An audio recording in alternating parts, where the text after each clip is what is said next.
Peuple congolais et très chers compatriotes, nous venons vers vous au nom du Conseil national de la résistance congolaise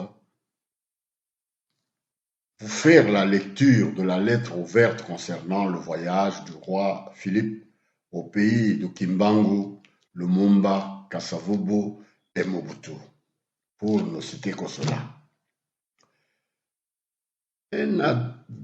Un proverbe africain nous renseigne que les hautes herbes peuvent cacher les pintades, mais ne peuvent jamais avaler leurs gris. Après avoir organisé leur messe noire par l'Union européenne, l'Union africaine à Bruxelles, du 17 au 18 février 2022, après avoir constaté la mobilisation digne des Africains, toutes tendances confondues, le Royaume accepte le voyage de leur monarque au Congo, malgré l'alerte des panafricanistes qui ont crié leur ras-le-bol contre la balkanisation et aux valets qui ont assisté à cette invitation aux promesses mirabolantes. Ce royaume de Belgique, avec lequel nous avons tissé une longue histoire émaillée de hauts et de bas, nous a toujours déçus dans ses prises de position, toutefois que notre peuple est abandonné à son triste sort.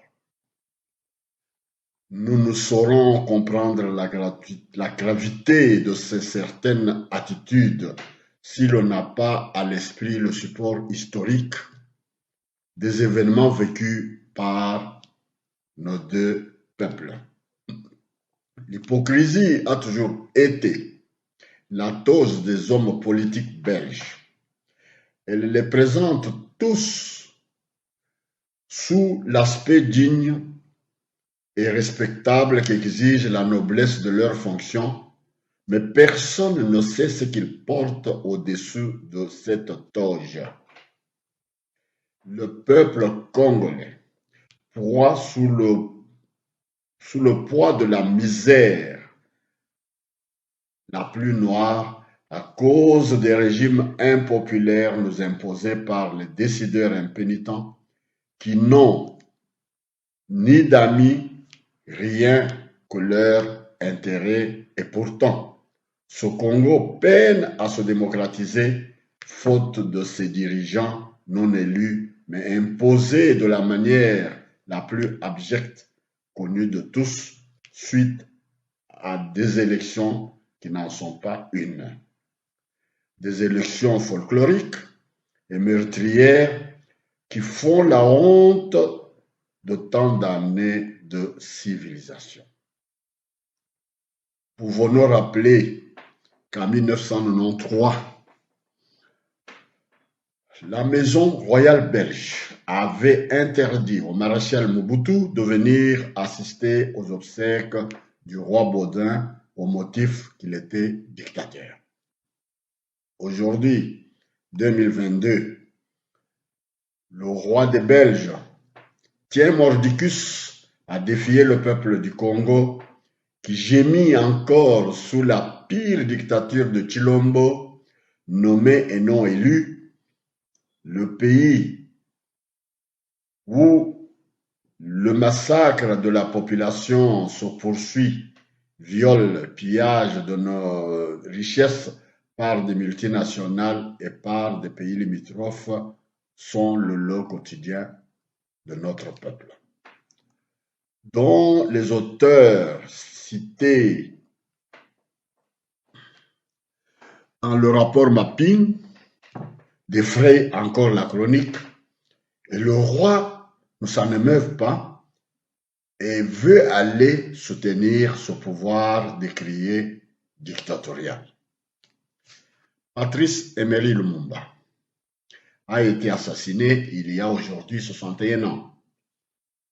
C'est le moment choisi par le roi Philippe d'aller remettre les reliques et art volés et de se moquer de nos malheurs. Si nous posons la question ultime de savoir qui a tué Lumumba. Nous nous sommes entretués entre nous. Lumumba a été tué par des Congolais et on cite des noms de quelques-uns. Non. La décision de tuer Lumumba, les commanditaires, les décideurs ont utilisé leur homme de service, compatriotes congolais. Les Belges qui nous lisent, nous, vos compatriotes, nous ne cessons de prêcher au nôtre que nous avons deux Belgiques. L'une de ceux qui traitent avec nos dictateurs et qui couvrent tous les crimes de sang dans notre pays. L'une du peuple belge, que nous comptons certains amis qui partagent avec nous sincèrement notre calvaire. Il en est de même de la France, de l'Allemagne, de l'Angleterre, bref, de tous les pays ici à l'extérieur du Congo. Notre Congo d'Antotila saigne et enterre, pleure chaque jour.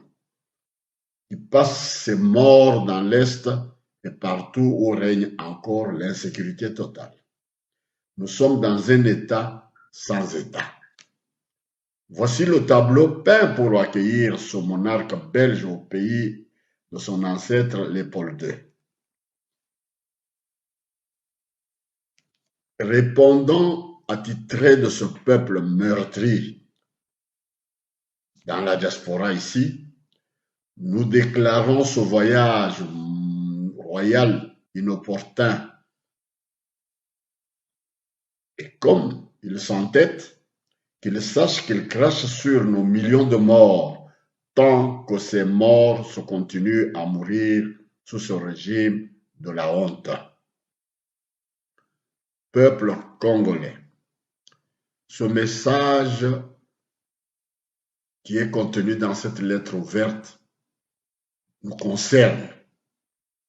Nous devons avoir tous à l'esprit que les Belges, surtout à ce qui concerne les 3 colonies qu'ils avaient en Afrique, nous nous posons tous la question de savoir quelle est la santé politique dans ces 3 colonies administrées par les Belges par rapport à d'autres colonies qui avaient d'autres puissances que nous connaissons, mais qui demeurent en paix.